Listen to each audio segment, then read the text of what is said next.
Cell phone off. I should probably do that. Apple Watches, which I can't control. Cameras rolling. Great. Jim, good. Thanks so much for doing this.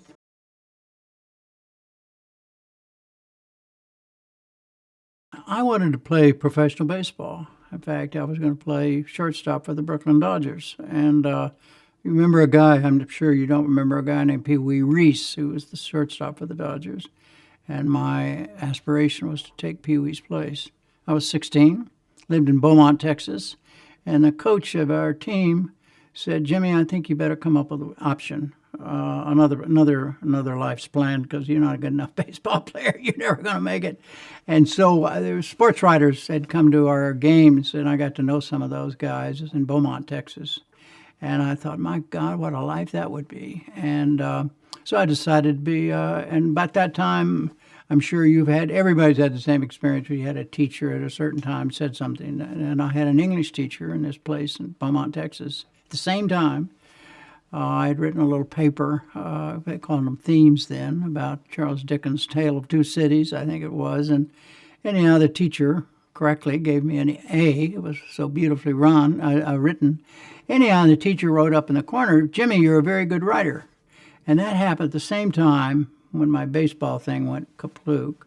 And so I decided to be a writer, sports writer. And that was and I told my mother, in fact, I'm going to be a writer. And she kind of tapped me on the head and said, "Okay, Jimmy, you'd be my guest." And so it was my decision to go into journalism was essentially a decision to be a writer.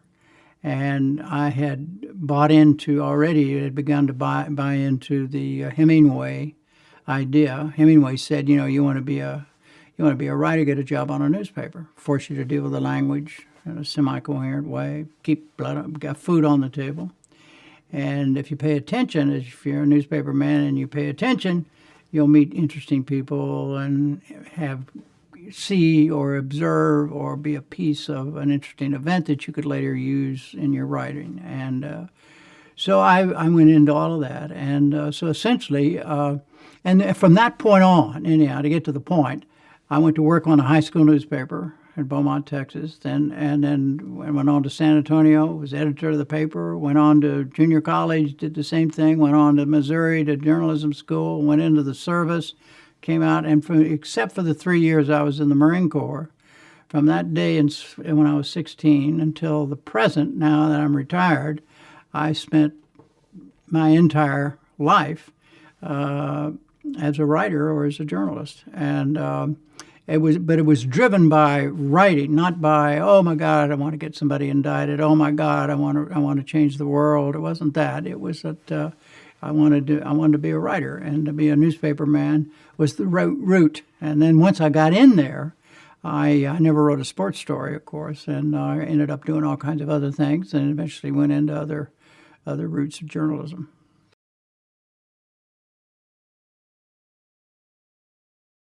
Ben and I talked about this, about the journal is basically stories, and there are good stories and there are bad stories, and the difference is the person who's telling them. And you can do a good writer, a good reporter can take a bad story and make it a good story. Good is, there is no definition of good. There is just good. And you know it when, after you've done it a while. And Ben and I talked about this all the time, in fact, that we were very lucky people, because we woke up every day with a smile on our face for, hey, what are we going to see today? What are we going to learn today? Who are we going to talk to today that we had never talked to before? What kind of person are we going to get to meet for the first time today? That was Ben's day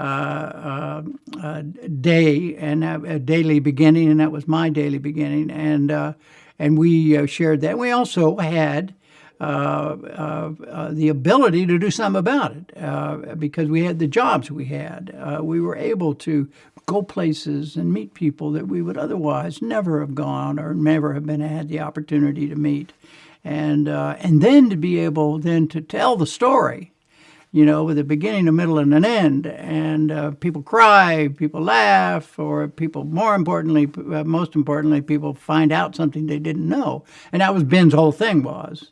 And he and I remember when he said, he asked me one time, he said, well, what do you want people to say after you've done it? I want people to say, oh my God, I didn't know that. And that was kind of Ben's. And then Ben said, that's exactly his whole thing. Oh, wow. Hey, man, I didn't know that. Good Lord. And he was, the other thing about Ben that he and I shared was this kind of, I always believed, and Ben always believed, this is basic. Journalism is basically little boy, little girl work. This is what kids do.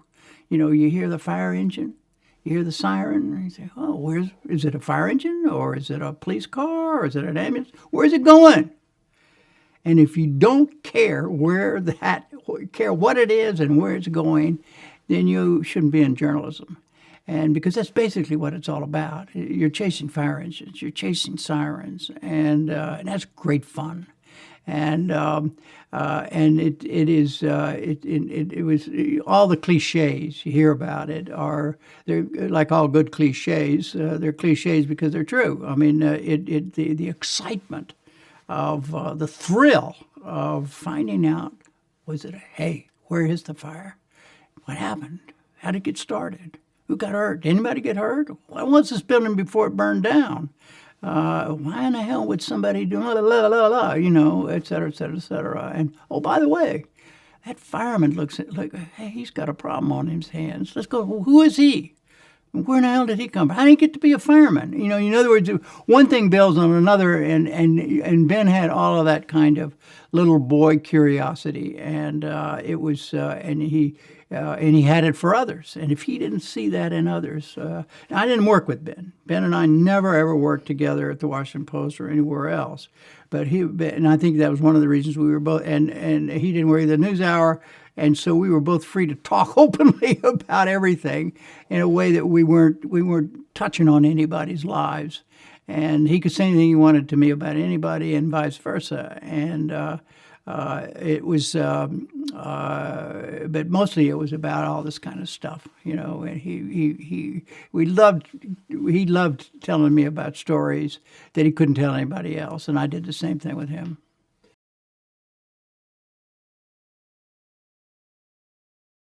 Oh yeah, and by denying it all the time. Oh, all this gossip, God, but did you? No. What have you heard about? And the other thing about Bradlee, which is you can't say about a lot of folks, Bradlee, he loved gossip. But if you said to him, "Okay, Ben, I'll answer your question. I'll tell you what I know about Wawa. But I don't want you spreading that around." He would not spread it around, and he wouldn't even to his wife Sally Quinn, who also loved gossip. I mean, sometimes Ben would know things he would not tell Sally, and because he did, if he knew something and he felt that for whatever reason that he shouldn't tell anybody, he didn't pass it on, and he was a man of his word on those kinds of. That meant a lot to him because it's also part of his work. Let's face it. I mean, if you're interviewing somebody says this is off the record. He's old-fashioned. I was old-fashioned. Off the record meant off the record. Background means background, and they're two very different things. And now there are no rules. Anybody who says anything's off the record is a fool. Or accepts that because those rules are gone forever. Background, if you don't want to read about it with your name attached to it on the front page of the Washington Post or the New York Times or the Wawa Bugle, don't say it, Billy Bob. Forget it. And but the days that Bradlee and I, when he and I first became friends, first started talking about all this stuff, the old rules still applied because we were old people, and we were following old rules, and those rules meant something, and because if you violated the rules, then you stepped on your own stuff when you did that, and Ben in his personal life was exactly the same way. I remember a lot of times I'd try to get him to tell me something. He said, "No, I'm not going to tell you that. I'm not going to answer that." I said, "Well, you can tell me because you don't know." "No, I know, but I'm not going to tell you." And then I said, "Well, why?" I remember one time I said, "Well, why not?" And just more than once. And he said, "Because I gave my word I wasn't going to tell anybody that, and so end of discussion. And I mean, when you have a relationship like that with somebody, it's a real. You know the rules, and you could talk about anything you wanted to within those rules, and you followed the rules. And the minute you stop, I mean, I always felt with Bradlee that, and I know this for a fact because it happened to other people, and he would tell me about it, where somebody, didn't follow the rules. I don't have to tell you that Ben and I also shared a really good, fluent use of profanity, and those folks got on that list, and they stayed on that list. Ben had a memory that he never. I mean, he didn't forget people who screwed him, or he felt not. I don't mean personally, but screwed up professionally or some way, or from an ethical standpoint. He was big on ethics, journalism ethics in particular, and he didn't like people who violated him. And in fact, he really didn't like it. And anyhow, those are all the kinds of things he and I talked about.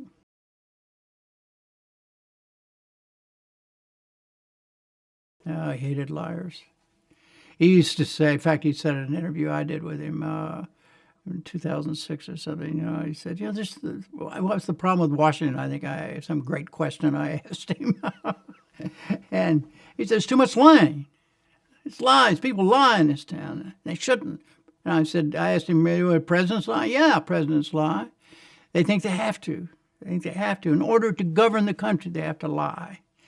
And there's something wrong about that. And we got to do something about it. And I said, what? And he said, I don't know.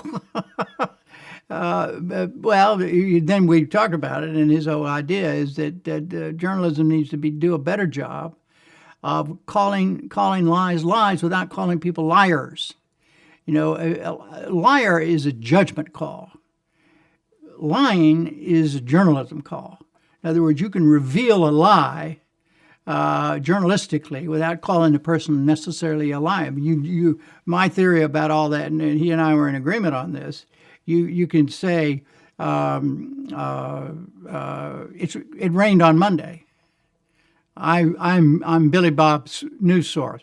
It rained on Monday, and a journalist looks in the weather thing, and it didn't rain on Monday. So is that the way you reveal that is you say we check with the U.S. Weather Service, and it did not rain on Monday. You don't say, and the guy who said that is a liar. The person who reads that says it to himself or herself or to somebody in the room or whatever. It's the reporting of the lie is different than calling the person who said it a liar. And it's a small difference, but it was Ben and I talked about it. There's a huge difference when because that is a judgment call. And it's a judgment call that should be left to the reader or to the viewer or not to journalists. Journalists should not be in the business of labeling people and labeling what they do. They should be in the business of reporting what they do. So at any rate, the lying thing really bothered him, and he was frustrated by it. And he told me a lot of stories. None of which I can remember, and wouldn't tell you if I could, about incidents that involve specifics at the Washington Post, and where he thought, that it was just that there's too much of it, and he didn't feel like that we, meaning the big we in journalism, did enough to make the American people understand how serious a problem this is. If the people who are running the government at any level or running any kind of public operation are lying about what they are doing, that's serious business, and it ought to be treated seriously. And people who in journalism should report it in such a way that the people who read about it or hear about it can be outraged, and they're not outraged now. Lies don't. He said I remember he said to me, "I'm just stunned about how easily people take it. Oh well, he lied about it. Oh, what else is new?" and that bothered him.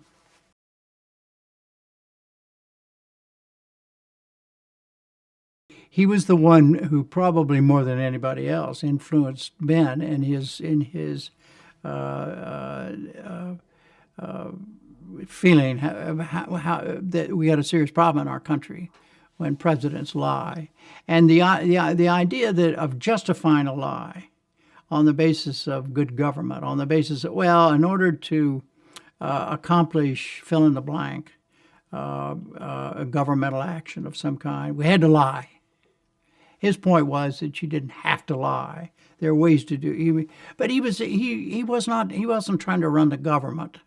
At least the conversations I had with him. Conversations I had with him were not oh my God, he didn't talk like a manipulator, a big global manipulator who's trying to figure out how the presidents ought to function. It wasn't that. It was more personal to him, more human on a human scale. People, regardless of what their position is, lie too much and shouldn't. And if they lie for like Nixon would have been a liar no matter what his job was, probably. If he could have been a journalist and lied, but that was his personality. And but the way Bradlee saw Nixon lying was the way everybody saw it, was that he lied in order to protect his own skin and to protect his not only to protect his image, but to project his image. I mean, he was thin-skinned, and he was running scared all the time. I mean, Nixon was an insecure man, and he used lies. Using lies was a manifestation of his insecurities. And I'm no expert on lying or humankind, but the fact of the matter is, under most liars, you will find an insecure person, and because that's why you lie. I mean, you don't tell the truth because the truth might hurt you, and Nixon took that. Well, that would hurt the U.S. government in some way, or it hurt, but in his case, hurt his reputation, or hurt his ability, or he also lied about people that he didn't like, and because they were the enemies, he saw people as enemies. And I'm talking about people. I don't mean enemies like foreign powers. I mean like people down the street who also some of them worked for him, whatever. And he saw I didn't have that many conversations with Ben specifically about Nixon, but the few I did have bore out what everybody knew that Ben thought about Nixon, and most people thought that he was basically an evil. Evil was the word, and once you get that word, and then it's a word that just immediately flows with tentacles. And those tentacles go everywhere. A person who acts evilly, that means he or she does all kinds of things, and lying is one of them. And it's one of the major tentacles of it.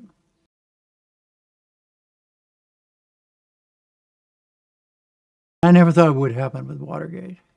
I always believed that it would kind of end inconclusively. And it would end up with, there would be, half the people would think this, and whatever. There would always be this diverging opinion about Nixon and whether or not there was really a Watergate crime and crimes and all the things that went with it, et cetera, et cetera, et cetera. And the tapes, oh my God.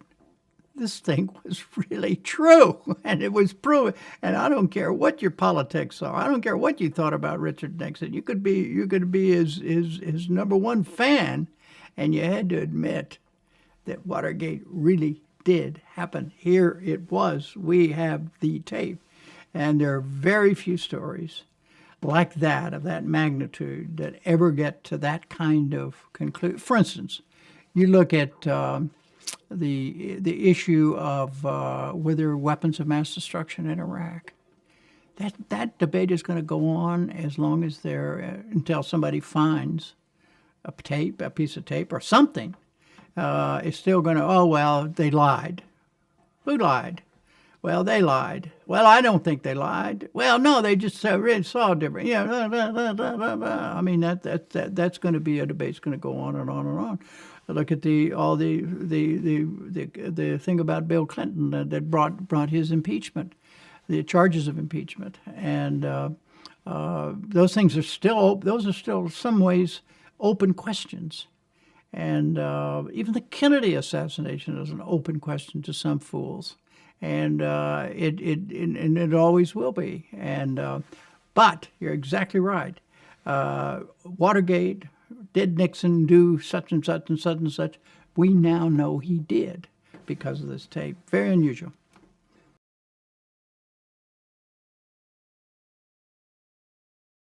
I mean, he had a reputation of being the ultimate glamorous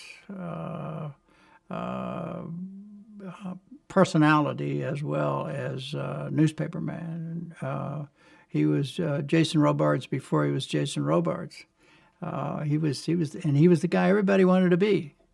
Who do you want to be when you grow up? Oh, I'd like to be Ben Bradlee. How about you? Oh, I'd like Joe DiMaggio. I mean, in other words, it was in that kind of.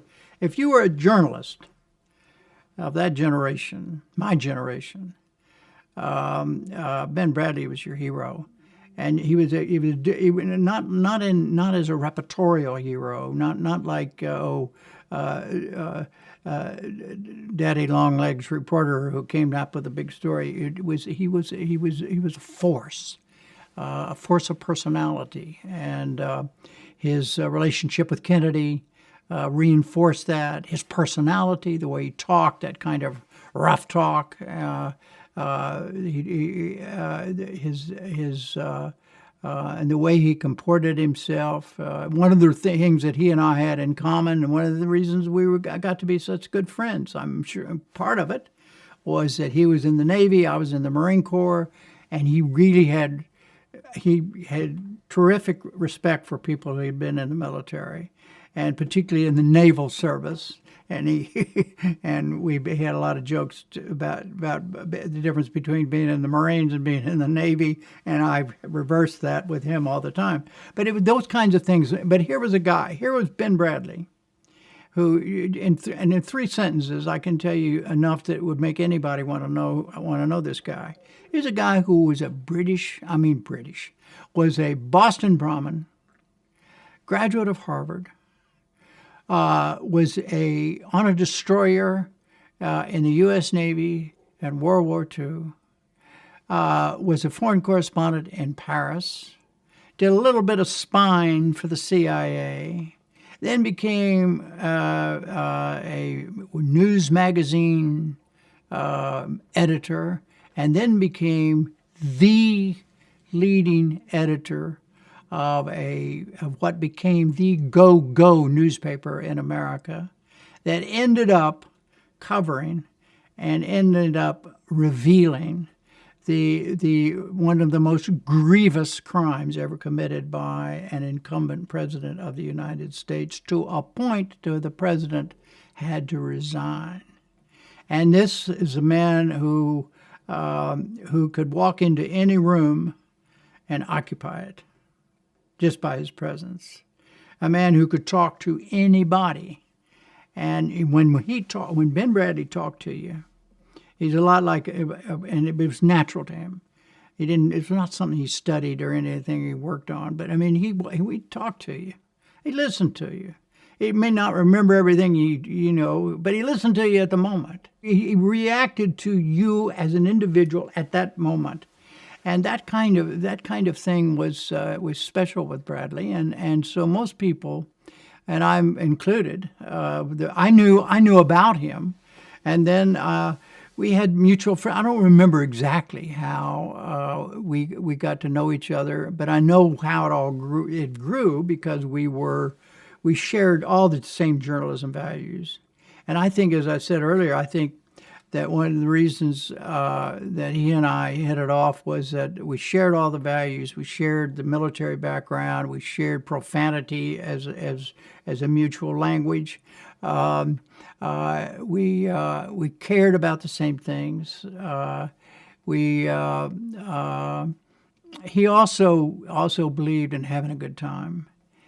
He really believed that journalism was to have you were to work your ass off, but in the process you were you also enjoy yourself. And one thing he could not stand were people said, "Oh yes, and we have this story here that is going to, don't come on, hey, just tell me what the hell the story is.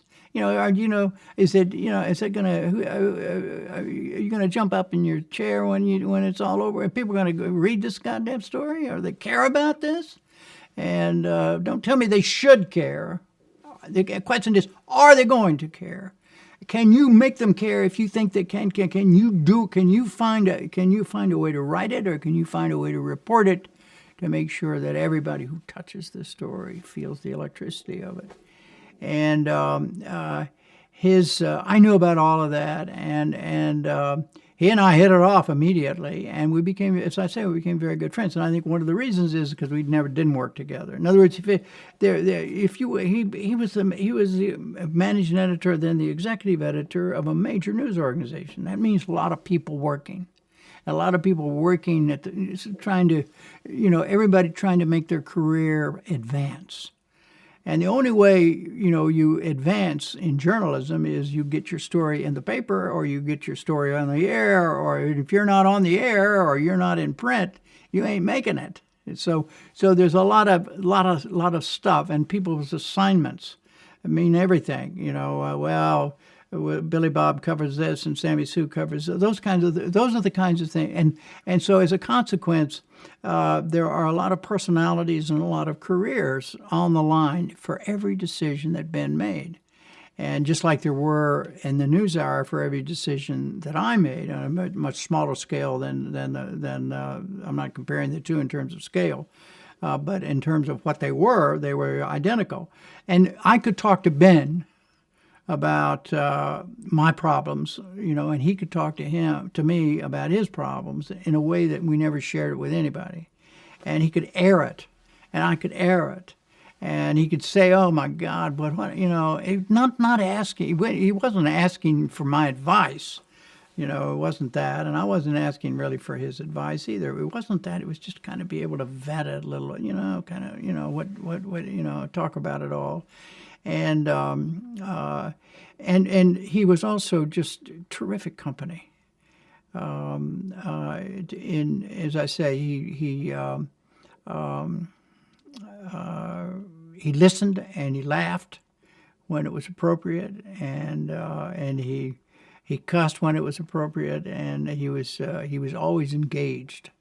And he had a short attention span, and some would say too short an attention span. From my point of view, it wasn't too short an attention span.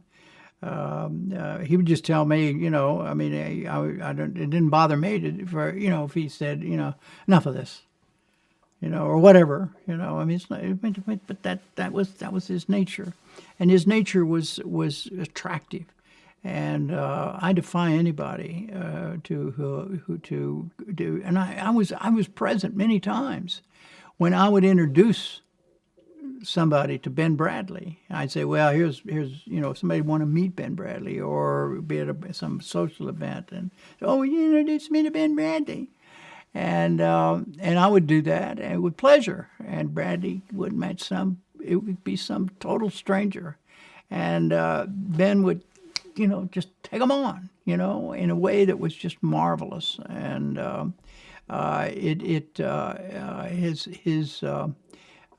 his ability to charm was like Joe DiMaggio's ability to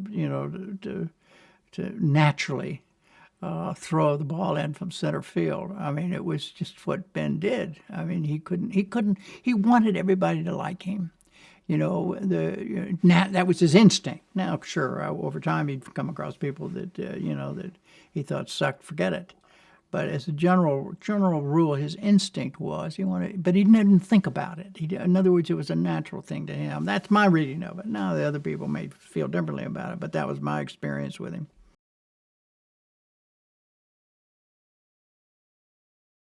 Everybody wanted to be Ben Bradlee, and they wanted to be Ben Bradlee.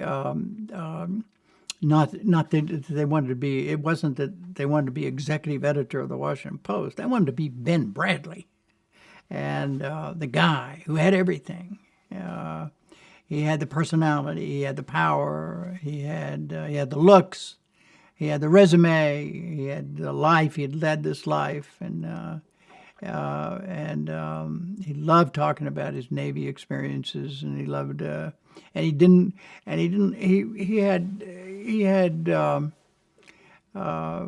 were certain categories of folks that he I don't say he dismissed, but he didn't. If you were of a certain age and you were a male and you hadn't gone into the military, he had less time for you, because his thing was, what the hell were you doing?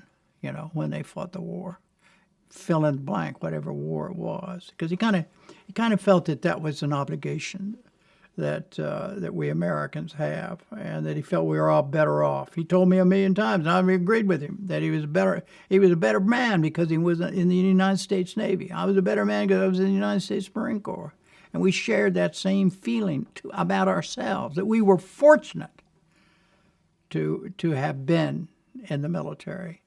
And anybody also, he felt very strongly that it was an obligation that we had too. It was a natural obligation. Why in the hell would you not? It wasn't. In terms of Vietnam, I never had a really long conversation with him about the Vietnam War. But it wasn't that he was anti-war, pro-war. It wasn't that. It was more about the individuals.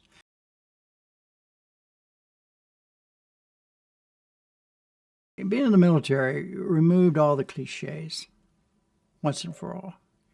If somebody later on in life, when I was a journalist or when Ben was a journalist, and somebody said to us, "Oh, well, he's just a left-handed kid from Harlem," or he's just a Boston Brahmin, whatever.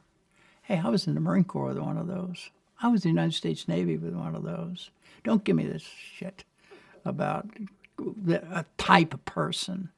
And in the Marines I learned, and Ben learned the same thing in the Navy, you're only as strong as the guy on your left and on your right. You take care of the guy on the left and on your right, chances are they'll take care of you. And if you don't take care of the guy on your right and the guy on your left, chances are you're going to die.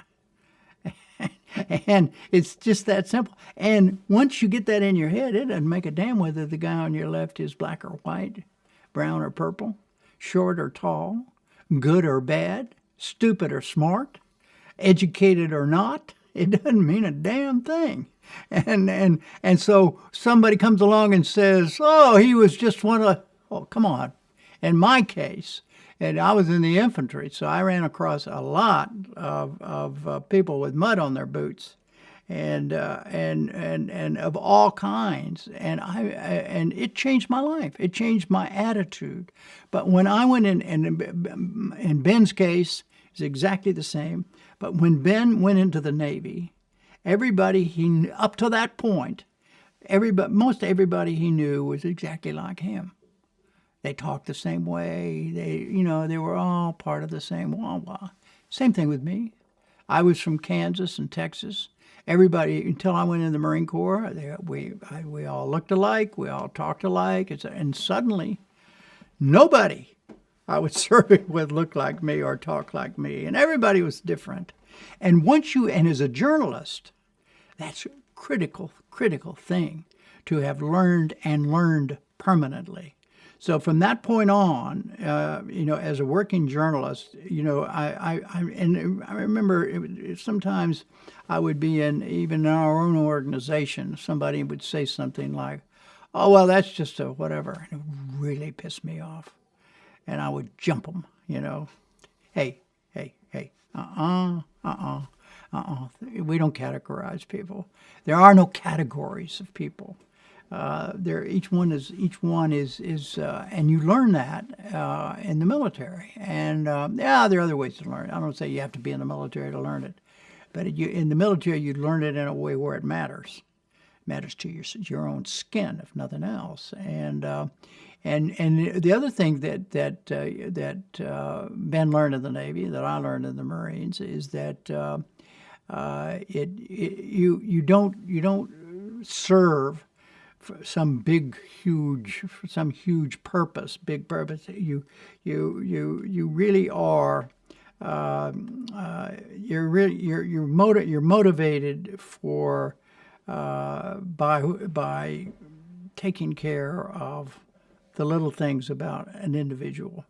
As I say, when I for instance, Ben was a Navy officer on a destroyer. I was a Marine officer in an infantry battalion, and that meant there were other Marines or other sailors who for whom we were responsible. Now we were responsible for their getting drunk, for getting clap, for dealing with. I was VD control officer, as an additional duty for the 1st Battalion, 9th Marines. I was also, the leading hand-to-hand combat guy, and I also was the instructor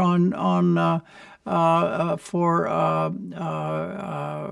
flamethrowers and and all this sort of stuff, and I taught Marines how to improve their skills at throwing hand grenades and all this kind of stuff, and Ben's experiences were the same thing with the Navy. And all these things, Ben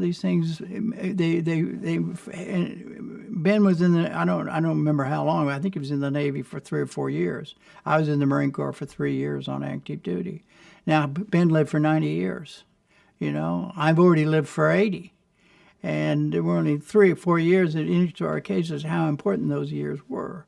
And it there's no question that was critical to his and my why when he found out I was a Marine, and I knew he had been in the Navy, and we immediately, I don't know, it was part of it, and I hadn't thought of it to this moment, but my guess is that he and I would not have been as close friends if we hadn't had that bond of the military.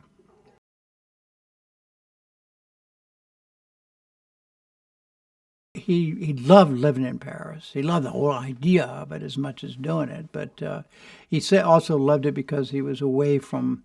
They gave him a lot of independence apparently, and he got to do pretty much what he wanted to do and hang out with whoever he wanted to, and he'd go to any party he wanted to. He loved going to the parties there in Paris, and he said there was always a lot of good companionship. No, it was a perfect place to be, and he knew it. See, that's the other thing about Bradlee. Bradlee always knew that he always thought of himself as the luckiest sumbitch in the world, and he said it all the time. Good God, look at it. I remember one time he and I were walking down, and not in Paris, but in another place in France. We were walking down, and he says, "God damn it!" He said, "Look at us. We're the 2 luckiest sumbitches in the world. Here we are. We were not doing anything. Well, all I remember is we had something to eat or drink or something, and we were with some really close friends, and we were with the friend. We were just happened to be walking down, and we had fallen together to walk from where we were going back to the hotel or whatever." And that's the way he saw it, and I agreed with him. I mean, it was in the evening, and the moon was out, and it was, the moon was always out for Ben Bradlee, and and the sun was always shining, and he knew it, and he brought his own light with him, and to keep the cliche or keep the analogy going, he. And everybody who was in his presence, no, it's not everybody, but at least everybody I was aware of, at least certainly in my case, whenever I was with Ben, I always felt better. I always felt like, this is it. This is where I want to be. I want to be with Ben Bradlee. This is fun being with Ben Bradlee. Ben's my friend, and he was very, very careful about identifying people who were his friends as his friends, and he would introduce me, and he would introduce others. He would say, "Well, this is my buddy," as distinguished from this is Sammy Sue. This is my buddy Sammy Sue. And to me, to be a buddy of Ben Bradlee's was like being told, like saying, "Oh my God, good God, I'd love to be a buddy of Ben Bradlee's." And but Ben didn't do it for that reason. But he wanted to make sure. I think he just instinctively wanted people to understand that there were people that mattered to him, and he was good at that. That's Bradlee. That was Bradlee, and he was.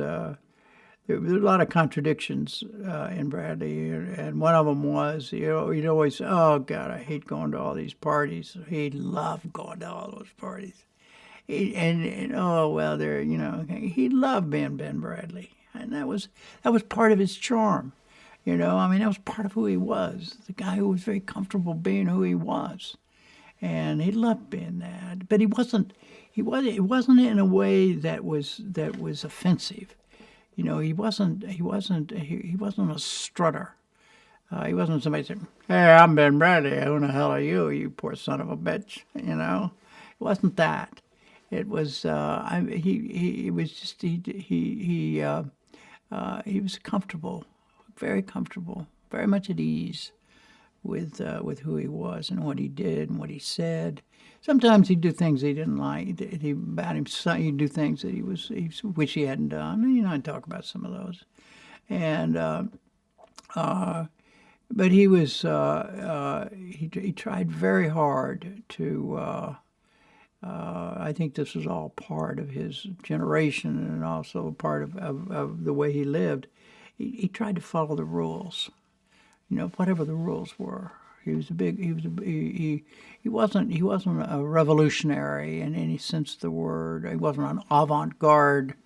You wouldn't go see him as a guy who was avant-garde. He was old school, but within the rules and within the old school, he was very much alive and very modern. And as I said, and as I say, the kind of person everybody wanted to be, aspired to be, but wasn't.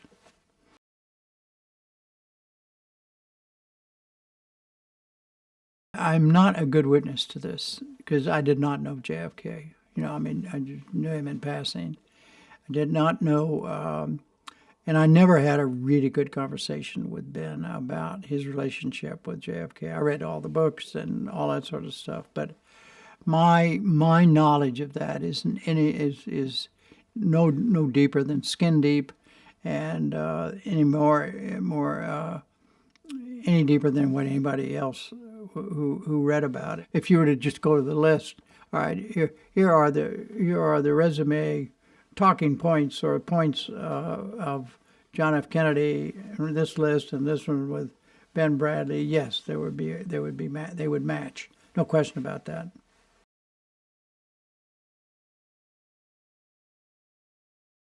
It's never happened before, and it's not happened since. There's no question. You're right. Very unprecedented. And he was criticized for it, and he took heat for it, and he talked about it, and got to a point where he finally said, "Look, I'm tired of talking about it, and I'm not going to defend it. I'm just glad it happened." End of comment. And that's pretty much where he left it. I think it was unkosher. I think it was something that my problem was that if he was going to have that kind of relationship, he shouldn't be writing about it. You can't have your cake and eat it too. You can't be a friend of the president and also be a reporter. I think, and it all has to do with perception. And yes, Ben could argue, probably correctly, well, it wouldn't affect my reporting. Yeah, but who in the hell is going to believe that? And if they don't believe that, then it might as well not be true. And I think there's no question that it affected his credibility when that happened, and he knew that.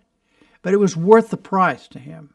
In other words, the relationship was so special to Ben that Ben was willing to take whatever heat he got to have it, and I think some of the heat was deserved, and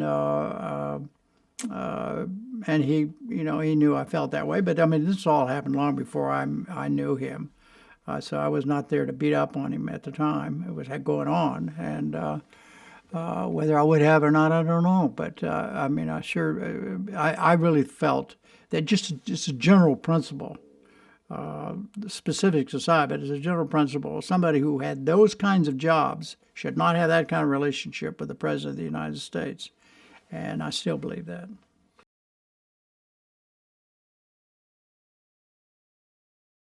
I've had meals with presidents and would-be presidents and vice presidents and would-be vice presidents, and I think that's a legitimate function of government, and I mean of journalism, and it's defensible, and it should be transparent. You should tell people when you're doing it, and you got to be careful about off the record, make sure the rules are followed and all that sort of stuff. And that's where Ben's thing got a little bit tricky. And what was off the record, what was on the record. You're having dinner with somebody. I've always, for instance, had a rule. It's my own personal rule, and everybody has their own rules. That if I'm at a social event and there is a newsmaker type person there, a president or a senator or a secretary or whatever, and that person says something to me or in my presence that is, quote, newsworthy, end quote, in my judgment, not somebody else's judgment, my judgment, I would not use it without first going back to the person and saying, look, the social event is a social event is a social event. I believe that. And so people ought to have a right to privacy in social matters, unless there are exceptions. Unless somebody over dinner says, oh, by the way, I was driving Oswald's car or something like that, and say, well, screw the rules. I mean, but it's a general rule. People have a right to relax. Even to a journalist, as long as the ground rules are known and followed, and by both sides, they have to be followed. You can't. In other words, I've had the experience where, not very often, but where somebody has said, "Okay, well, this is off the record," and they tell me something, and I follow the rules, and then I read about it in the goddamn paper the next day. And thinking, hey. But that's going to happen. Each person who practices journalism does it slightly differently, even though there are basic rules. But somebody, if you're interviewing somebody, particularly in print, it's harder in television, but in print. Or even for television, even though it's not on camera, you could still do the same thing. I mean, you're talking to somebody and you say, and you want a piece of information, and all you want is for somebody to confirm something, say, and you say, well, just if you look to the right, that means yes, and or if you look to the left, that means no, it's true, or whatever. All that kind of movie stuff but that really does happen, where so everybody's kind of covered. Nobody really said anything, but but then you in order to do that, you have to make sure that you're working for somebody in a news organization who understands what kind of rules you are working under, that you've established with source A. Look, I'm Billy Bob, a reporter here, and I'm talking to the boss, talking to the managing editor or whatever, executive editor, and here I've got a deal here with President so and so, and he's willing to help me out on this, but he isn't going to say anything. But he will do something on the desk or whatever, and that's got to be fully known and reported and and the people he works for got to know all that stuff. But I think the rules, the higher you go in government, the rules for on the record, off the record, background, whatever, are become increasingly important. What you report and what you don't report, and why you don't report something, and what kind of questions that you ask, and with the expectation of what kind of answers you're going to get, and how to all of that is complicated, but it's worth it in order to do the job that you should do, which is to look.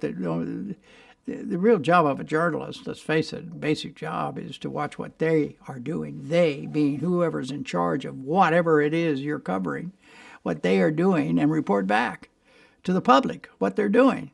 And so any device that you can use that is legitimate and is ethical and fair to everybody involved, you should use. And and going to dinner with the president, and the president says, well, look, everything I say here you can use, but it's on background. You can quote so forth and so on. Okay, you either accept it or you don't. You can say, I won't do it that way, sir. It's got to be on the record, or I'm not eating with you, or I'm not talking to you.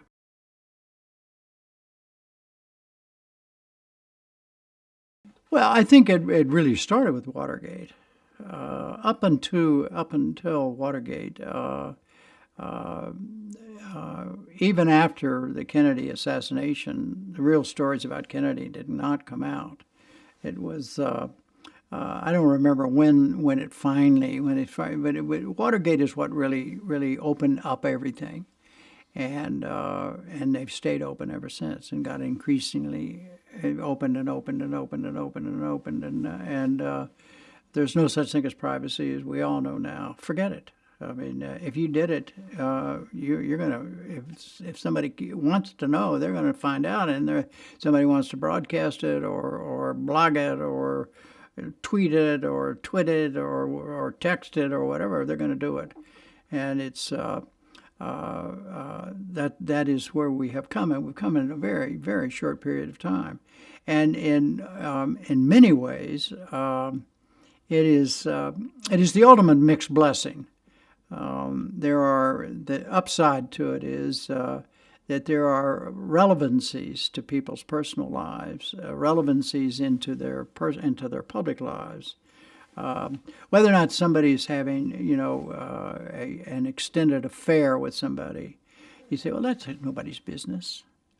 Well, it is. It can be somebody's business if that person has been running on a I'm Mr. Perfect Person position or something like that, and I'm the perfect family man. Oh, I'm the perfect family man. And the fact that I have this 16-year-old, 17-year-old, 27-year-old, 37-year-old girlfriend, is just that's my private life. My public life is I'm a family man. Bullshit.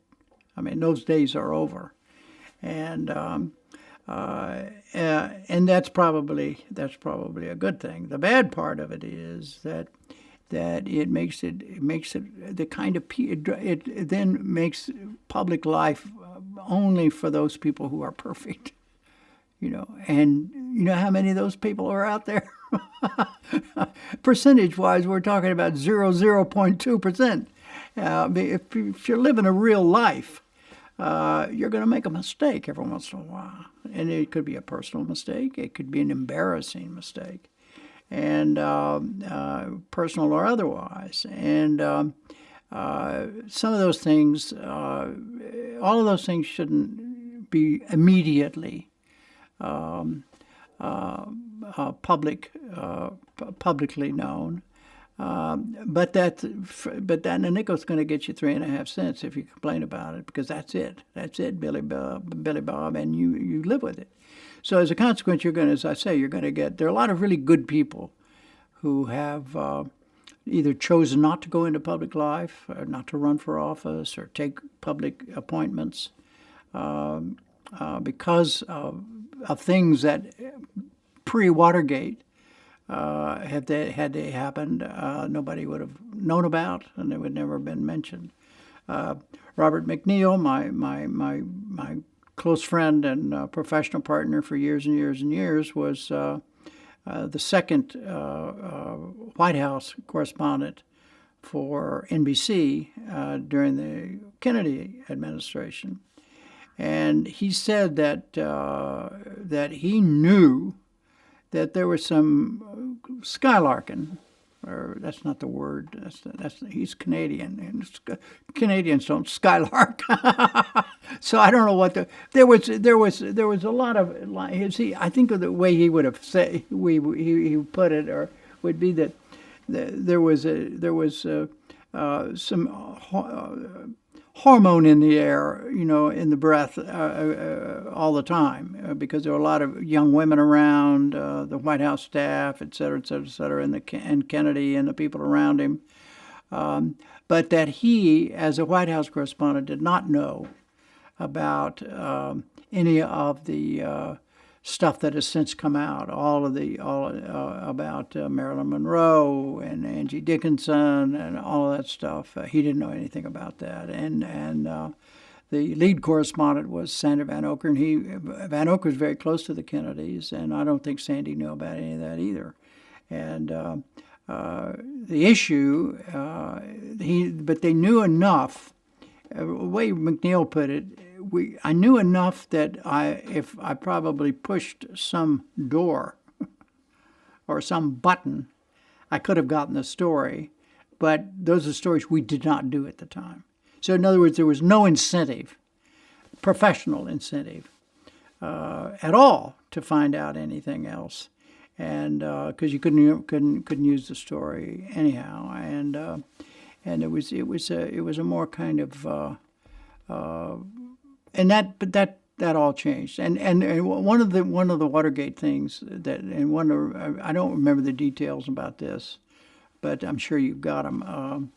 I think it was Ehrlichman who said all this stuff's being reported about Richard Nixon and whatever at the same time, and he mentioned not only the sexual things of Kennedy, but also the drinking of some members of the House and Senate, Rivers of South Carolina, who was then chairman of the House Armed Services Committee and deciding huge issues about war and peace and all of that, drunk, unable to speak, had to be held up to speak on the floor and all this. Nobody reported any of that.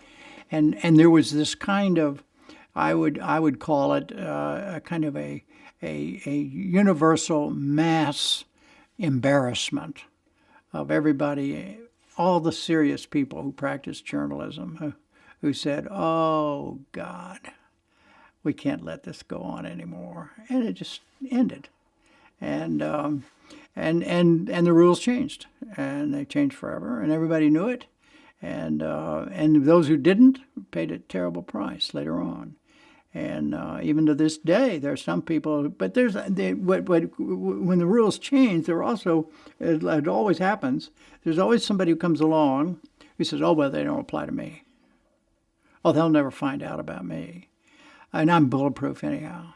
I mean, I'm so important, and I've got all these. And besides, I've got 27 aides who are all telling me, 'Oh, don't worry about it. Oh, don't worry about it, Billy Bob. They'll never touch you with that. And they always touch you, Billy Bob. They always get you, and they will. I mean, it's it's going on as we speak. Whenever we speak, it's always happening, and it is and with the proliferation of outlets now, and more and more people, hundreds of people who are looking for these little tidbits, they're there to find, and they will be found, and they will eventually, in this new world order we have, this tsunami of information that we're in the middle of, it'll come out start as a tweet, and it'll end up eventually as the lead story in somebody's major newspaper. And that's the evolution of American journalism as we speak.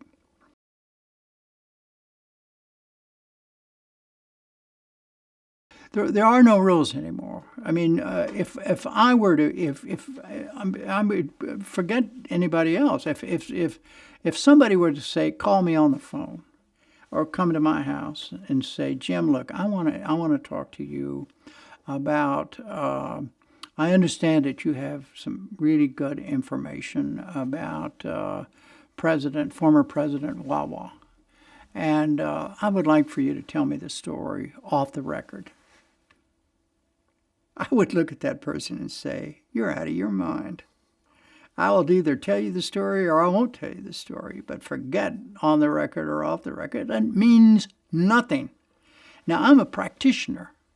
I've spent 50 years as a professional journalist. And when I started 50 years ago, I was one of those guys, and everybody I worked with, it wasn't just me, every one of us would have gone to jail, literally gone to jail, before we would have revealed the name of somebody who gave us something off the record. You just didn't do that. And when somebody said it's background, you can use it, but you can't use my name, et cetera, et cetera, et cetera.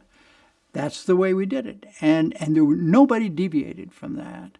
And right now, nobody even uses the term. I don't think. I mean, who in the hell would you use it with? How are you going to? It's not that, and it isn't, and it's almost like it's like it really is like a tsunami. The big storm came, and it blew a lot of things away, and there was no pattern to it. There was no decision made to have a tsunami. It just happened, and when everything got scattered. And including the rules and the practitioners and the more the competition for information, for tidbits increased. Their value went up. But the standards for them went down. What constituted a publishable story.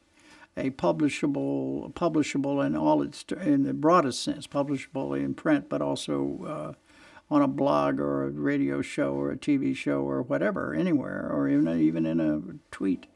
All of those things were, and now they have really just completely gone. They have vanished.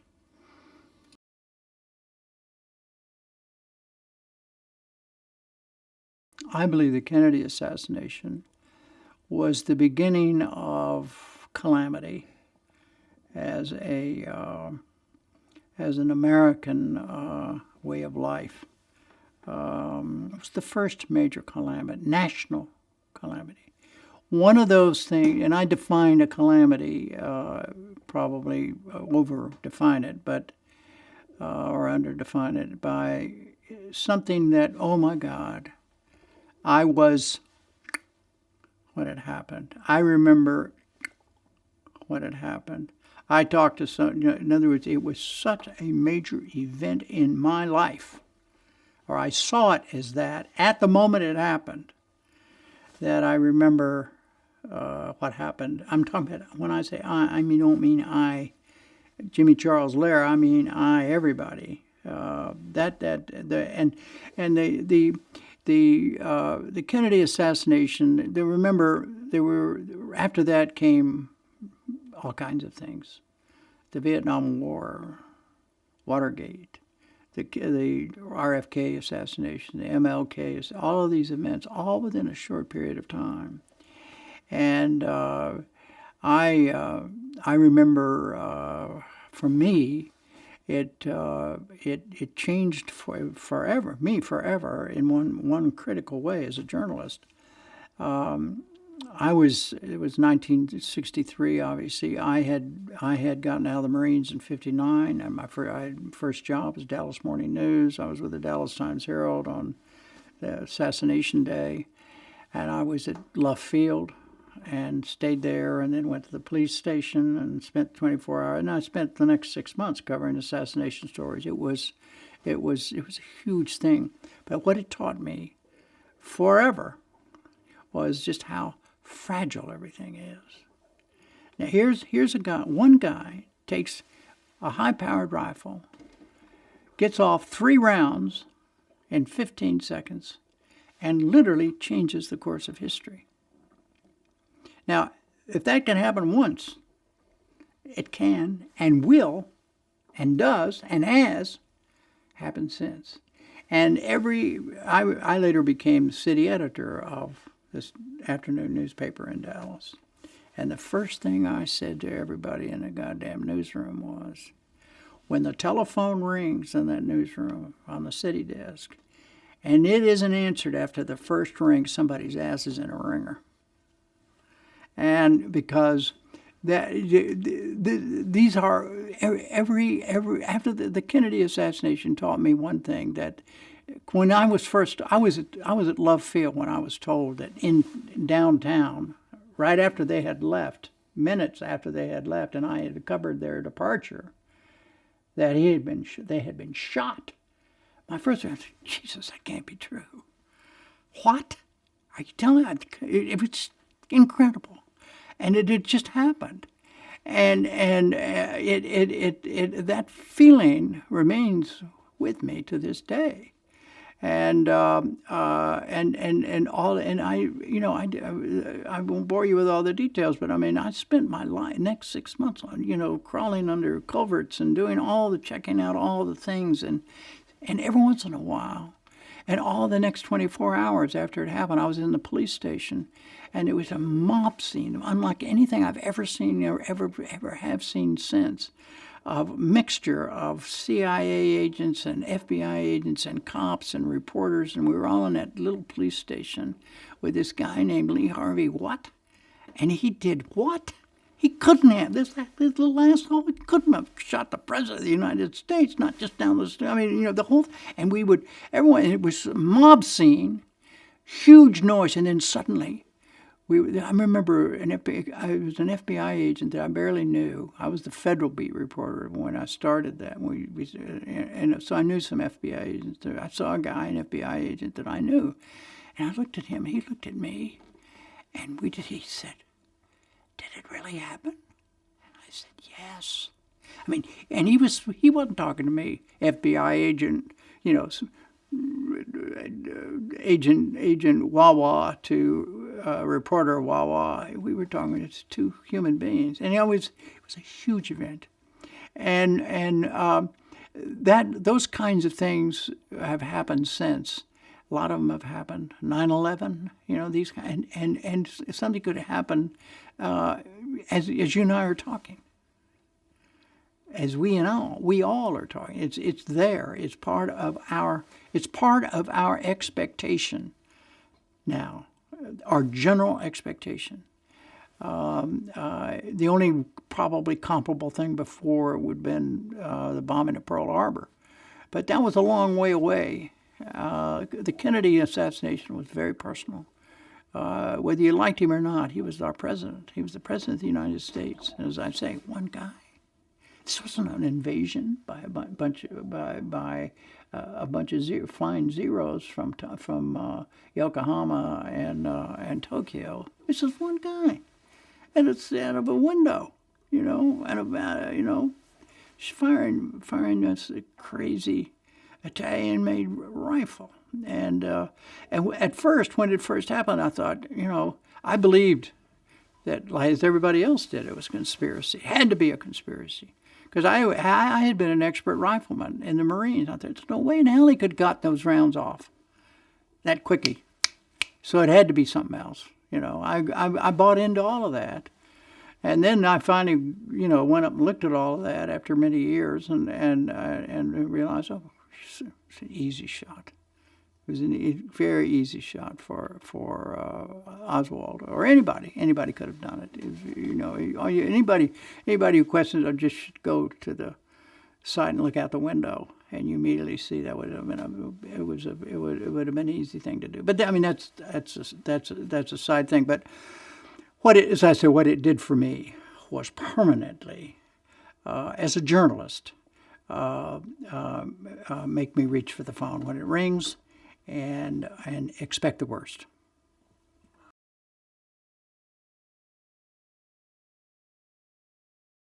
We were someplace in Europe, and we used to travel. There were 2 or 3 or 4 couples of us who were friends, and we used to travel together.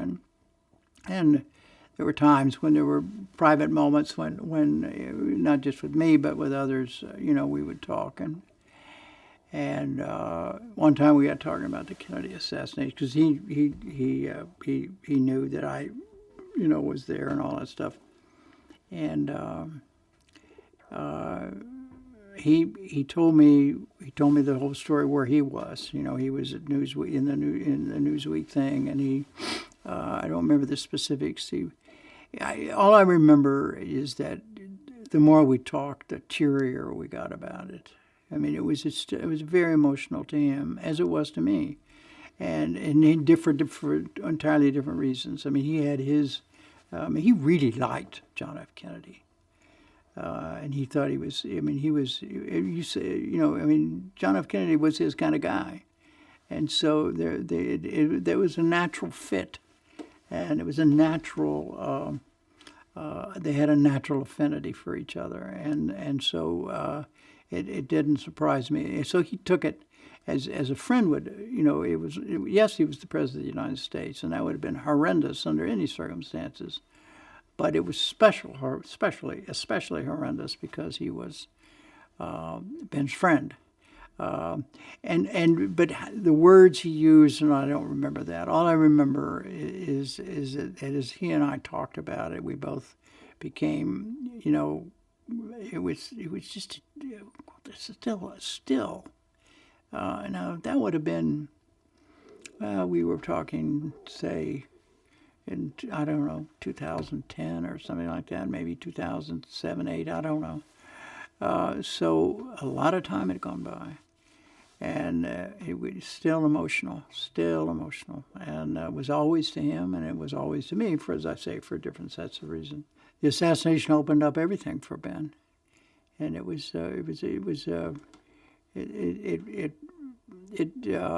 probably had the effect of a member of the family, something happening to the member of the family, but in its own special way, it was a special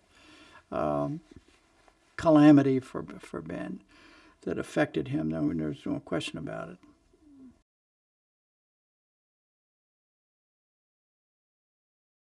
First of all, no question it was special. Of all the conversations I had with Bradlee and all kinds of settings and situations, the one thing he never, ever, ever did was say anything even slightly bad about a Graham.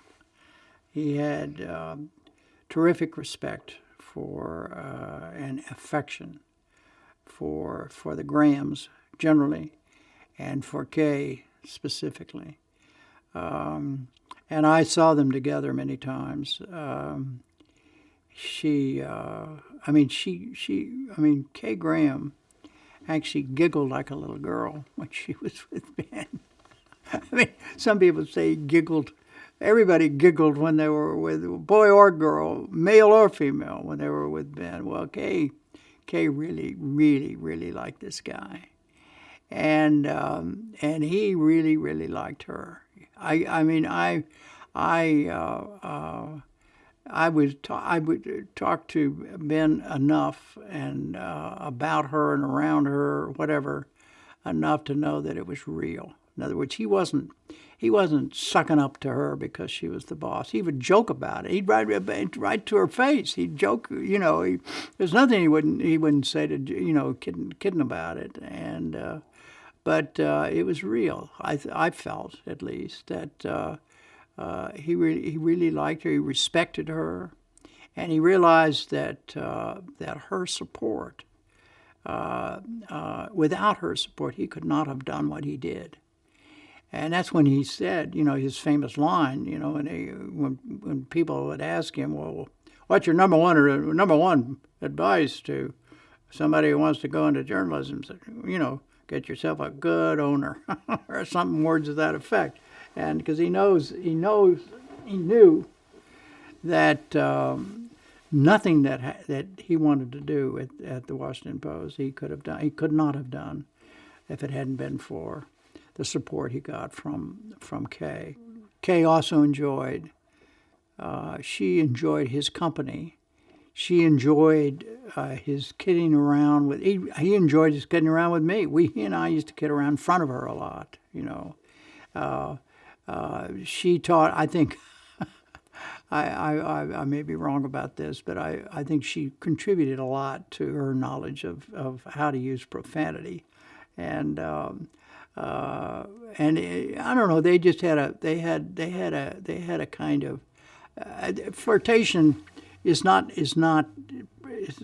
probably it's a coarse word, and it means other things too, but I think it would be a fair thing to say they were in a constant state of flirtation, not headed toward the bed, but just headed toward a wonderful time. And they enjoyed each other's company, and they enjoyed doing the difficult things. And they took great pride. Each one took great pride in saying, I couldn't have done it without. In other words, Ben would say, I couldn't do it without Kay. And Kay would say, oh, no, I couldn't have done it. Ben is the one. In other words, they loved to share the joy and the responsibility for whatever good things the Washington Post did during that, whether it's Watergate or the Pentagon Papers or whatever it was, and they were a tandem. They were a twosome. They were a couple in a sense. In a way that was certainly beneficial to the Washington Post as an institution and to its readers. I mean, I think the paper was better, got better, because the two of them had this relationship. I think the Post did things that it wouldn't have done had they not had that relationship. So I think it was real. Bradlee realized that he had a responsibility to explain things to her, and he had a responsibility not to walk over her, and not to try to walk over her, to walk with her, or to get her to walk with him, so to speak. And he took that responsibility, I think, very seriously. Here again, I was not at the Post, so this is all secondhand. But I knew a lot of people at the Post, and of course I knew Ben, and I also knew Kay. My wife Kate and I got to be very friendly with Kay as well, and so. It's an informed, I don't know how well informed, but it's an informed opinion I'm giving you.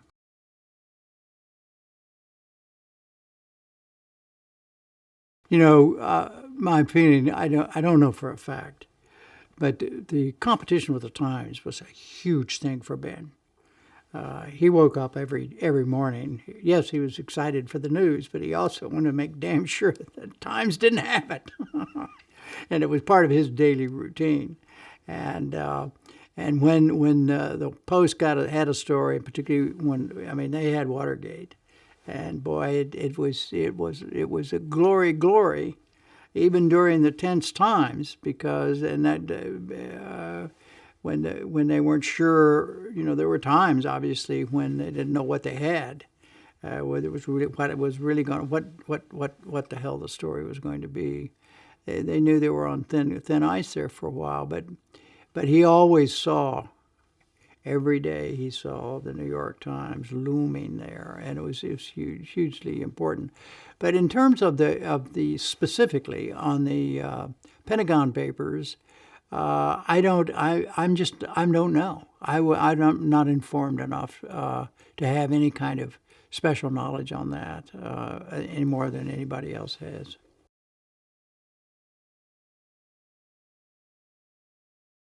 There are a lot of cliche rules about journalism. When in doubt, the basic rules of journalism. When in doubt, leave it out. When in doubt, write around it. When in doubt, lie.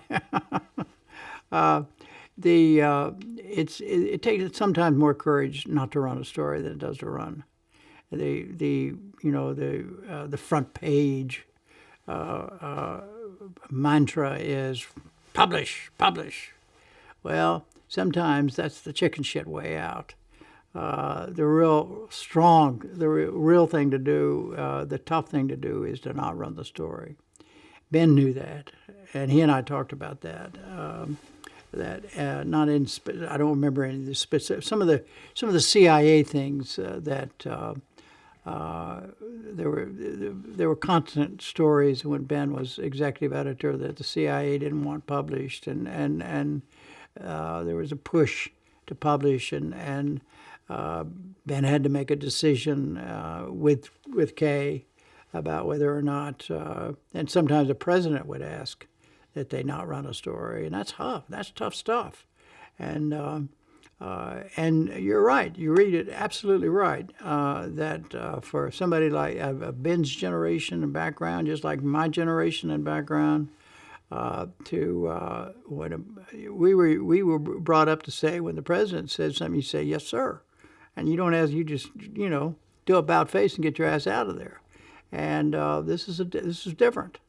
And Ben's whole thing, as you know, it got to a point where he truly he pushed the envelope on these. Because he got to a point where he realized that he was being used.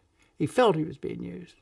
That national security really was not in jeopardy here. It was really not the issue. National embarrassment was the issue.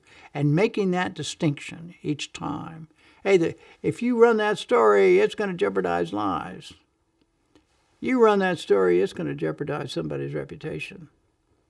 And where is the truth? And these kinds of stories, run them. These kinds of stories, don't run them. And it's all about asking questions of the people who are making the pitch both ways, in the newsroom to run, and in the White House not to run. That's tough. That's tough stuff.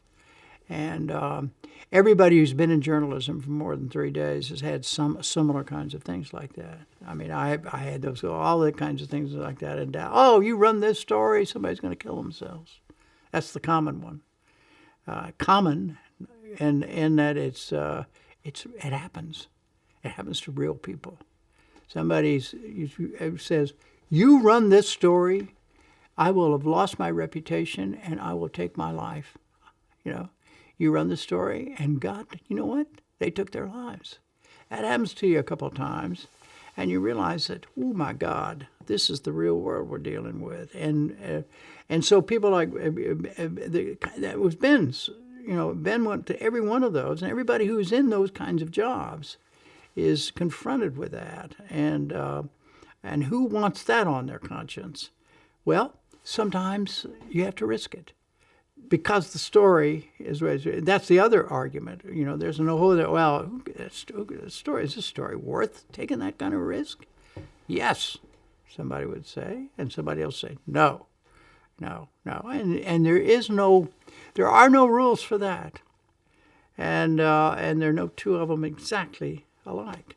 And people, the individual people, in other words, the individual CIA director or the individual president or the individual executive editor or the individual reporter or whoever, these things all have influences. And it is when it's the hardest part of journalism.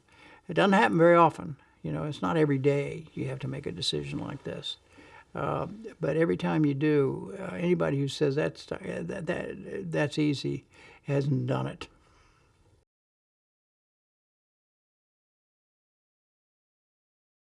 I was one step removed from all of that. I was just an observer, a reader, and not a participant really, and at least in terms of the Washington Post. But my perception of what was going on was it really was the Washington Post versus Richard Nixon. And it was obvious every day I would run in my bare feet in front of my house to get the Washington Post to see what the latest story was by Woodward and Bernstein on Watergate. And it was, and that's the only place you could get the story. Nobody was picking up the story. And that's what was making the Washington Post, it turns out, I didn't know at the time, that what was making Ben and everybody nervous, and YK, had to remain firm because nobody was picking up on these stories. Usually somebody does a big story in the Washington Post, the New York Times, it goes everywhere. And it wasn't going everywhere.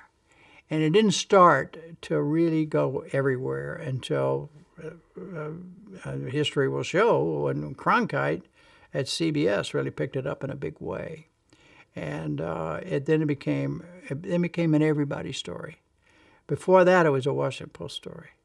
And that was nerve-wracking for the people at the Washington Post. There's no question about it. But it was always, and of course, it seemed to me at least that the Nixon people wanted it to be seen as a Washington Post story. As long as it was a Washington Post story, it was containable. Because Washington Post was not a, quote, national newspaper in terms of distribution. It was a national newspaper in terms of impact because a lot of its stuff went around and et cetera. And it was the Washington Post and it was covering Washington and covering the government and all that. But it was containable from the Nixon administration's point of view. But once Cronkite made it also a CBS story, then, as I say, then it became everybody's story. And that was a huge thing for Nixon, I'm sure, and the Nixon people who were trying to contain the story. They might have gotten away with it if it hadn't been for the tapes. It goes back to the tapes. The tapes ended all that stuff. Suddenly the Washington Post became, ooh, wow, hey, these guys are heroes. And hey, that book, let's make a movie out of that book. And let's go, this is a big deal. And but without the tapes, it might not have happened. And that changed the nature of everything. And it ended the debate about whether or not Nixon really was a scumbag. And he really was a dishonest man. And he was a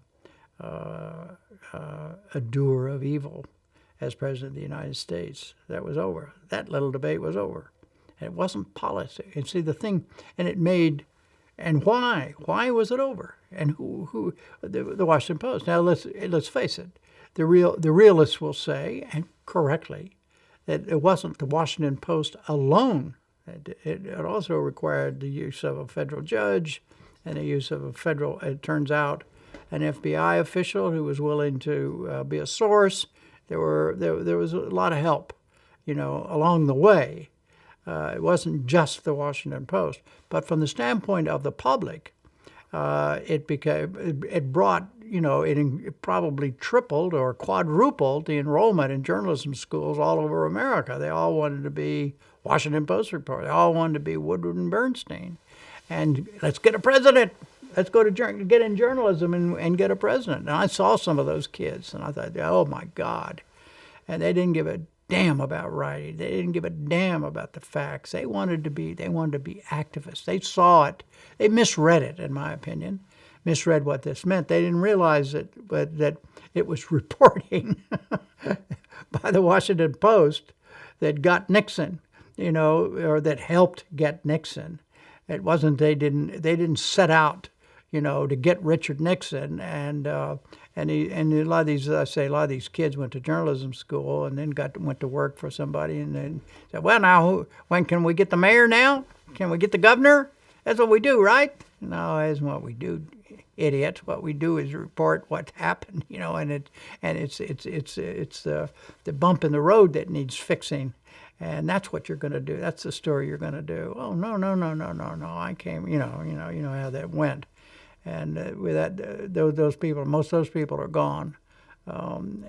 Thank God.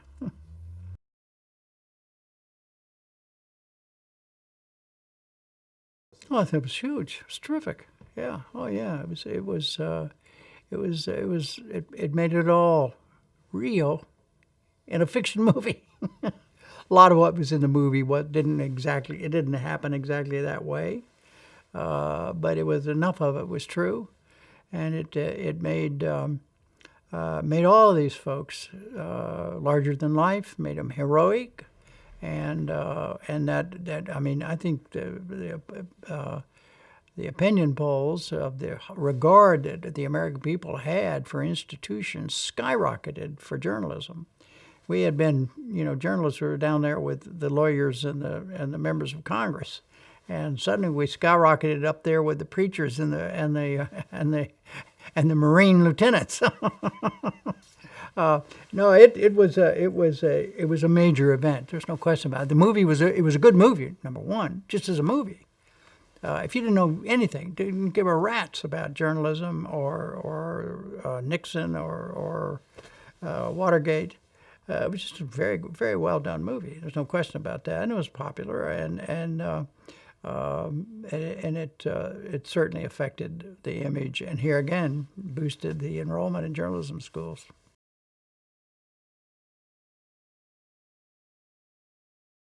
Ben was Robards before he was Ben or whatever. Robards was it was perfect. It was perfect. He played it perfectly, and the role that Ben played, in the real world, Watergate was slightly different than it was in. I mean, Ben played a larger role in the movie than he did in the real world, and some of those folks, and that caused some problems, as you know, within the Washington Post, which I was not privy to, except second and third hand. And although Ben told me he realized. And he said, not a damn thing I can do about it. I didn't have anything to do with making the movie. I didn't have anything to do with the fact that they, made Jason Robards heroic. He says, what am I going to do? What am I supposed to do?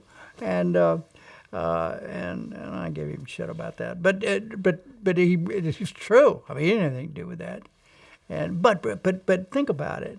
I mean, if you were cast in a movie, wouldn't you cast Ben Bradlee? You goddamn right you would.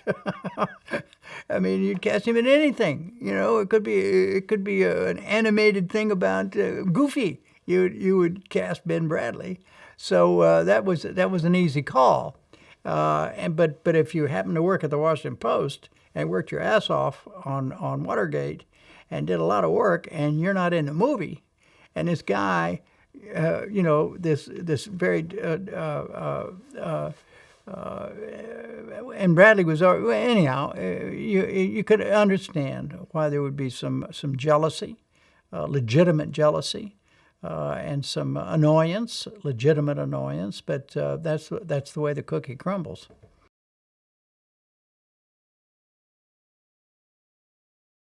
First of all, let me tell you my view about it. I think.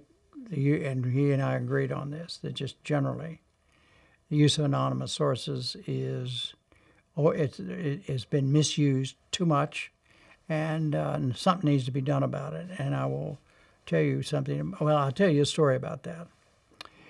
Somebody, I don't think it was Bradlee, but somebody decided to try to get an understanding among major news organizations about the use of anonymous sources. and to try to curtail it. It had gone, this was post-Watergate, okay? And there was a meeting that I went to. I was the representative of PBS at the meeting. And there was Seymour Topping of the New York Times. There was the, Ben, of course, was there. The editors of Time and Newsweek, editor of the Wall Street Journal. And I think that was it. And the issue was, could we work out some guidelines for the use of anonymous sources that we would all agree to, informally, because couldn't be any formal thing. And we all agreed, yes, that would be terrific. And nobody did a damn thing about it. We had our meeting, and that was the end. That was the end of it. And because there was apparently one group, one guy who was at the meeting who said that the whole meeting is bullshit. We shouldn't even have it. Who do we think we are? This is a story of itself, in and of itself. I mean, we're going to try to, la la la, and the meeting was less than productive, put it mildly. My own view about anonymous sources is that which I am fanatic about. One part of anonymous sources is nobody should ever be allowed to attack somebody else anonymously.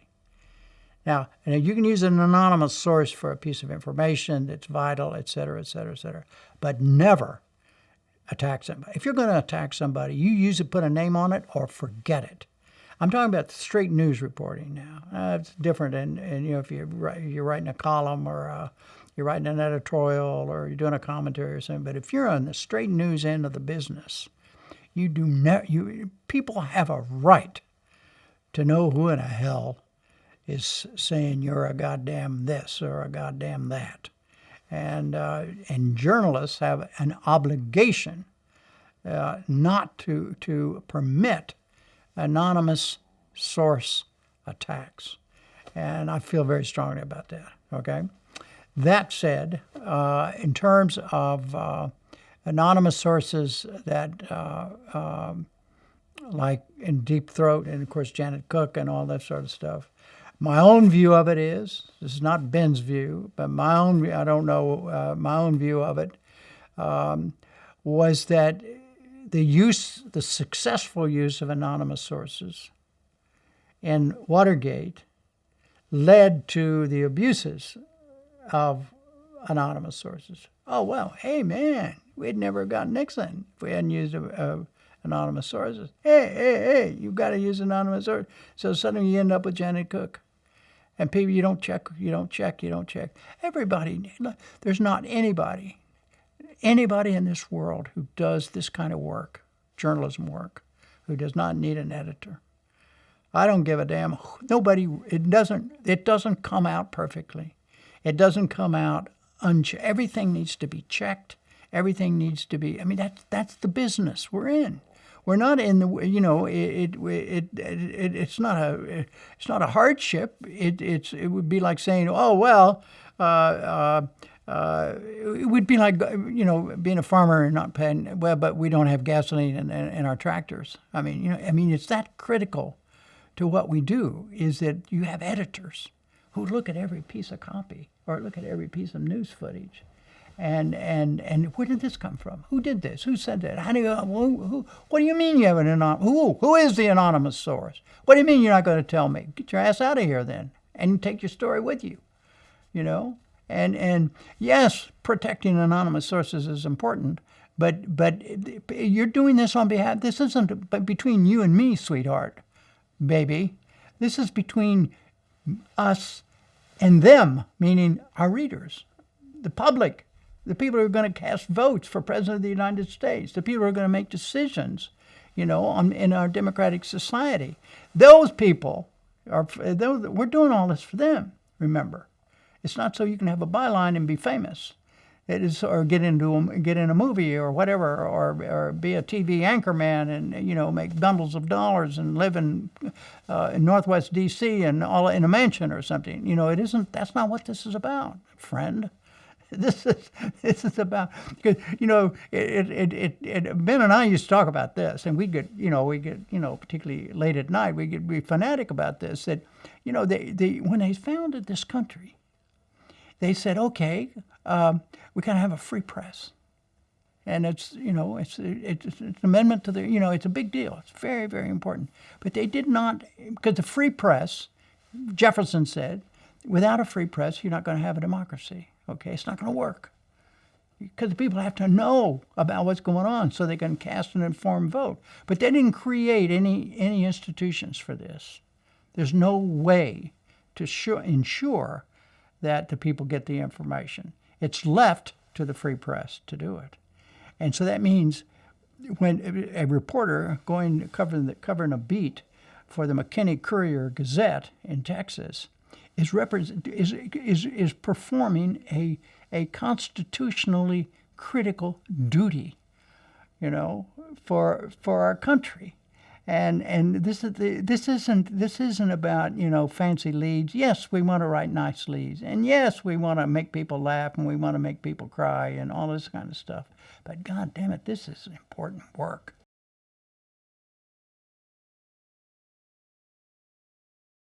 Anybody who doesn't care about whether or not a middle initial is correct, or a home address is correct, or the birthplace of a person is correct, that same person isn't also, in my opinion, is probably not going to care if that quote is correct, or if they don't care if that quote is correct, they're not going to care about fact 2, fact 3 is correct, et cetera, et cetera. It's all part of the profession, all part of the work, all part of what we do.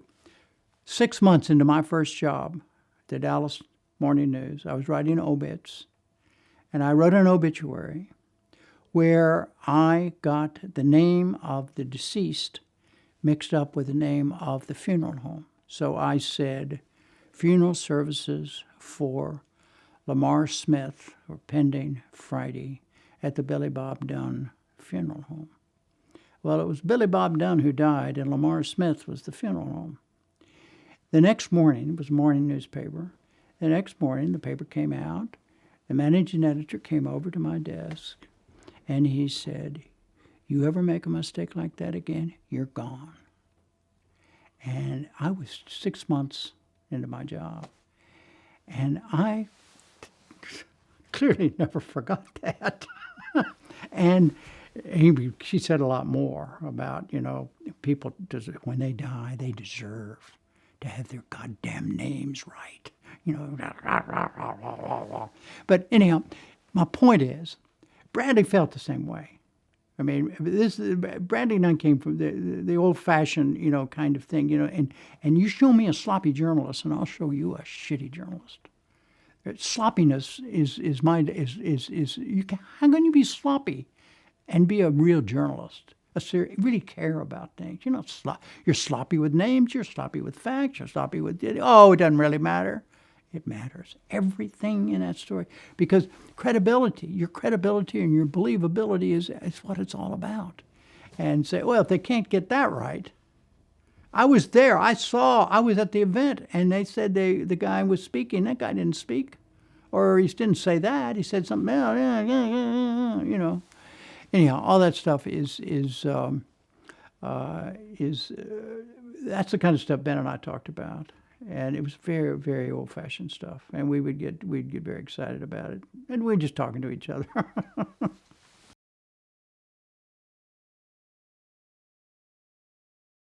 In my early days, it was before you made any corrections, before the correction boxes, before, and I had made a mistake.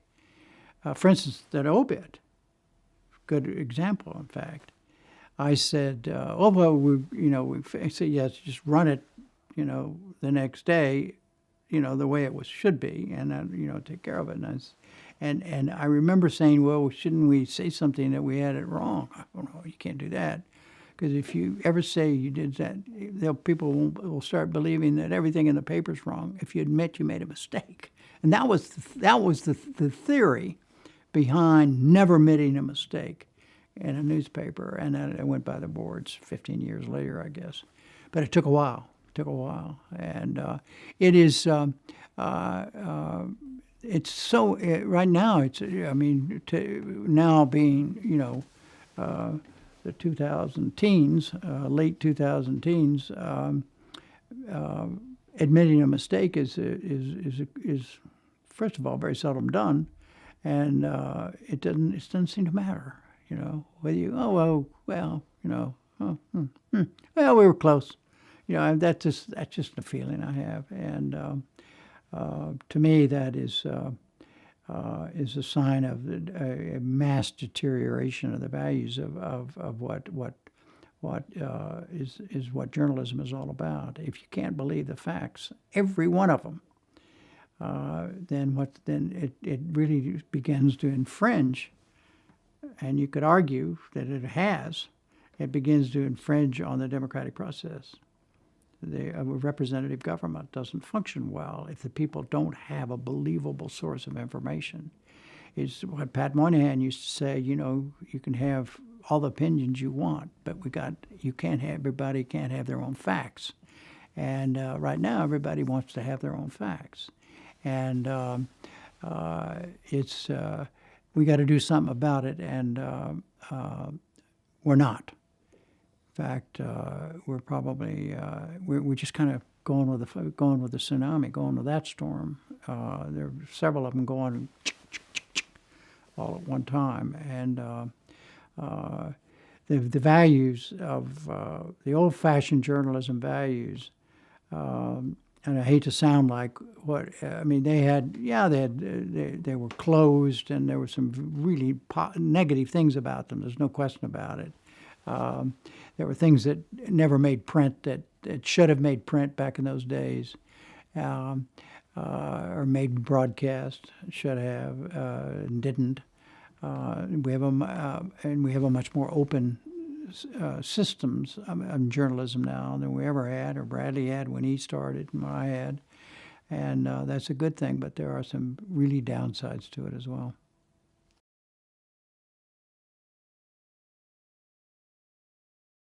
Ben told me he expected to be fired because of that, and he told everybody that, I think. But he told me that the fact that there are so few ramifications from it was a disappointment to some people in the business, and stunningly so.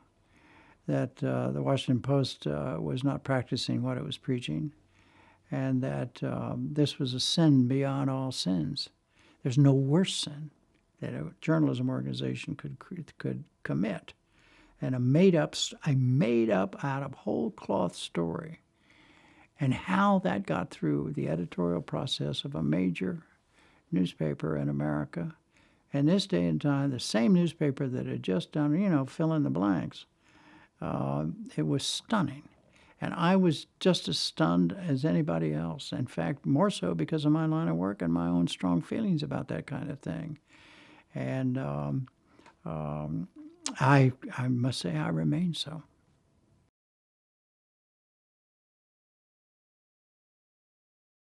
The idea of somebody making up a story was beyond his experience.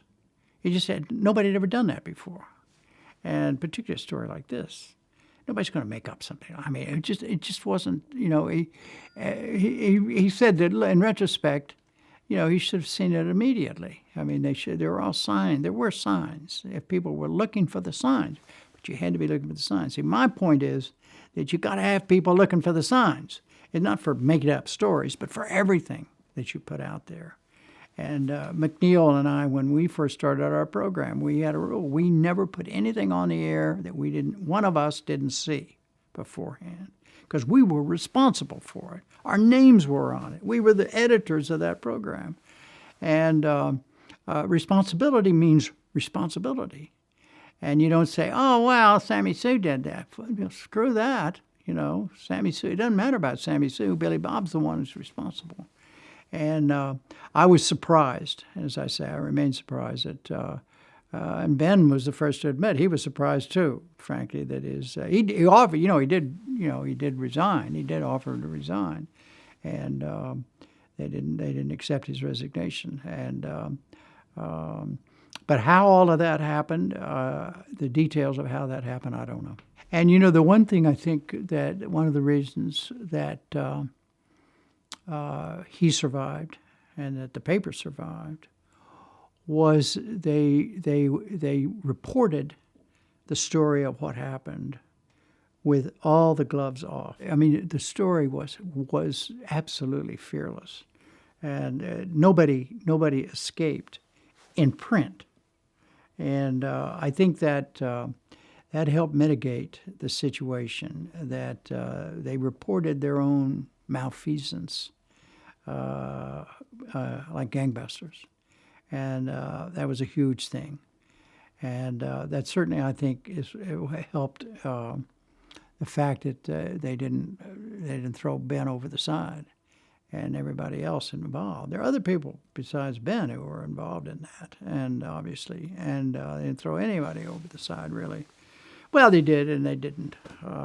Here again, I'm not an expert in the Janet Cooke case.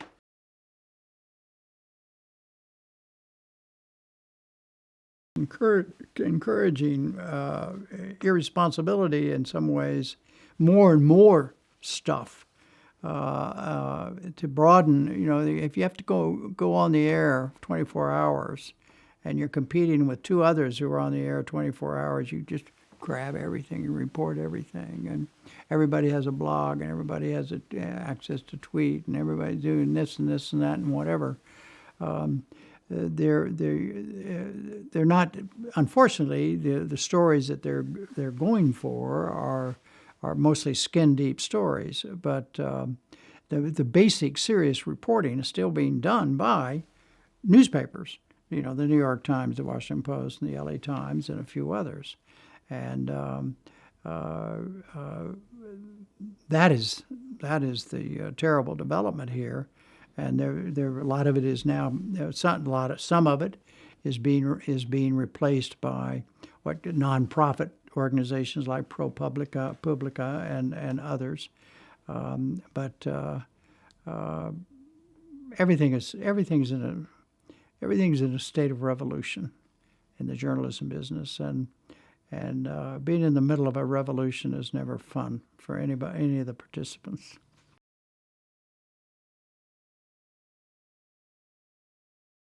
Ben was probably the ultimate example of a man who was seen as a journalist adventurer. In other words, he was a man who lived the full life, and he lived it.